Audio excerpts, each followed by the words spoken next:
জাগরণ নিউজ আমাদের এই একটা অন্যায়ের বিরুদ্ধে আপনারা সব ব্যবস্থা নিয়েছেন, এর জন্য আমার পক্ষ থেকে ধন্যবাদ জানাই। আসসালামু আলাইকুম।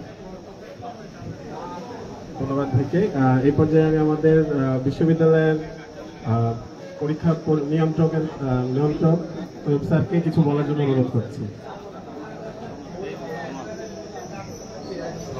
আমাদের এই একটা অন্যায়ের বিরুদ্ধে আপনারা সব ব্যবস্থা নিয়েছেন, এর জন্য আমার পক্ষ থেকে ধন্যবাদ জানাই। আসসালামু আলাইকুম।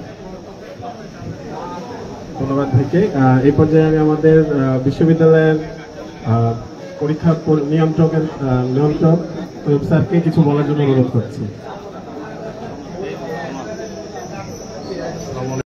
লাইট দিচ্ছে কিন্তু তারা যাচাই করছে না। আমাদের এখানে যে সিএসসির হেড স্যার, এই বর্তমান যে head sir professor doctor M Hashem, উনি সিএসসি ডিপার্টমেন্টের সবচেয়ে সিনিয়র শিক্ষক, ওনার নামে একটা মিথ্যা অপবাদ দেওয়া হচ্ছে যে উনি নাকি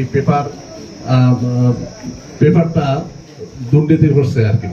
আমার ধারণা যারা শেয়ার করছে তারা একটু যাচাই করে করতে পারলে ভালোই হতো। তো আমি আশা করব যে যদি উনি অন্যায় করে থাকে, যদি ওনার যদি মনে করি যে হ্যাঁ উনি এই অন্যের পেপার নকল করে করছে, তা সেটা আমাদের ইউনিভার্সিটির প্রশাসনের মাধ্যমে সেটা যেন বিচার করা হয়। আর যারা এই অপপ্রচার চালাচ্ছে তাদেরটা যদি মিথ্যা হয় তাহলে সেটাও যেন তার বিচার করা হয়। আর একটা জিনিস আমি ইদানিং লক্ষ্য করছি, যেমন গতদিন আমাকে রাজশাহী ইউনিভার্সিটির এক প্রফেসর রিং করলো যে আমাদের ক্লাস কেন হচ্ছে না, তার মেয়ে এখানে পড়ে। তা আমি বললাম আপনি, যেহেতু তার মেয়ে ইসি ডিপার্টমেন্টে পড়ে, আমি বললাম আপনি ফারুক স্যারকে চেনেন? তো বললাম হ্যাঁ ফারুক স্যারকে চেনে। আমি বললাম আব্দুল আজিজ স্যারের জামাইকে চেনেন? বললাম হ্যাঁ আমি একসাথে তো খাওয়া দাওয়াও করি তার সাথে খুলনায় গেলে। তা বললাম আপনি বলেন তো এই দুইজন টিচারকে যদি বলা হয় শুয়ারের মতন দেখতে, তাহলে ওই টিচার ক্লাসে যেতে পারে? তো বলছে এই কথা কি বলছে? আপনারা দেখেন ফেসবুকে বলছে কি বলছে না।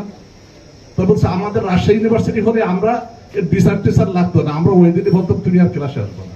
তো ধন্যবাদ যারা এই সমস্ত মিথ্যা প্রচার টিচারদের নামে এরকম অপপ্রচার না চালানোর জন্য আমি সকলের দৃষ্টি আকর্ষণ করছি। ধন্যবাদ।